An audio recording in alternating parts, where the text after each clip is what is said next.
चीनी communist party की जानिब से सदर शी जिनपिंग की तीसरी मुद्दत के लिए मंजूरी के बाद वीगर कम्युनिटी के सरगर्म कारकुनों को सिंकियांग सूबे में मुसलमान अक़लियती गिरोह के खिलाफ बीजिंग की पॉलिसियों में बहुत कम तब्दीली नज़र आ रही है। चीन में सन 2018 से ज़ेर हिरासत अपनी बहन डॉक्टर गुलशन अब्बास की तस्वीर थामे ये हैं वीगर अमरीकी रोशान अब्बास। रोशान कैंपेन फॉर वीगर्स नामी तंजीम की बानी हैं। चीनी खवातीन और बच्चों के खिलाफ जंग जारी रखे हुए हैं। हमें नसबंदी, जबरी अस्कात हमल और उनके जिस्म में जबरदस्ती IUD डिवाइसेस डालने का सामना है। अक्टूबर के अवाइल में अक़वाम मुत्तहिदा की इंसानी हकूक़ काउंसिल में उइगरों की हालत ज़ार पर बहस को आगे बढ़ाने के लिए अमरीकी हमायत याफ्ता एक मुजवज़ा करारदाद को शिकस्त का सामना करना पड़ा। 47 अरकान में से सिर्फ 17 ने तहरीक की हमायत की। 11 मुसलमान अक्सरियत वाले ममालिक जैसे इंडोनेशिया और मुत्तहिदा अरब अमारात ने इसकी मुखालफत की।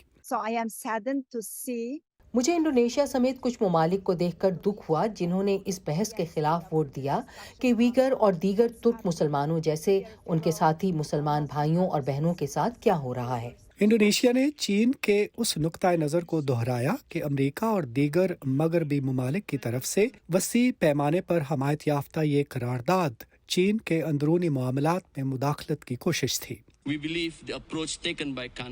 हमें यकीन है कि काउंसिल की तरफ से आज जो मौक़िफ़ इख्तियार किया गया है इससे कोई मानी खेज़ पेशरफ्त नहीं होगी, क्योंकि इसी वजह से ख़ास तौर पर इससे मुतल्लिक़ा ममालिक की रजामंदी और हिमायत हासिल नहीं है। चीन तवील अरसे से उइगर आबादी के इंसानी हकूक़ की खिलाफ वर्जियों से इनकार करता आया है, लेकिन अगस्त के अवाखिर में अक़वाम मुत्तहिदा की हकूक़ से मुताल्लिक़ काउंसिल की एक रिपोर्ट में उइगरों के खिलाफ इंसानी हकूक़ की खिलाफ वर्जियों के शवाहिद मिले जो इंसानियत के खिलाफ जुराइम बन सकते हैं।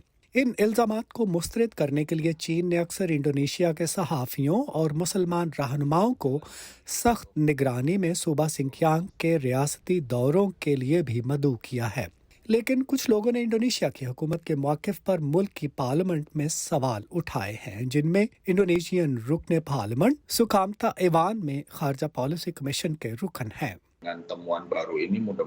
अगर कोई सबूत है तो हम उम्मीद करते हैं कि इंडोनेशिया की हुकूमत इस पर अमल करेगी। हमें इस बात को यकीनी बनाना होगा कि वहाँ इंसानी हकूक़ की कोई खिलाफ वर्जी ना हो। अक़वाम मुत्तहिदा के कम अज़ कम एक सफारतकार ने कहा कि वोटिंग से कबल ह्यूमन राइट्स काउंसिल के अरकान पर चीन की जानिब से बकौल उनके बहुत ज़्यादा दबाव था। यूनी सलीम के साथ नदीम याकूब, वॉइस ऑफ अमेरिका।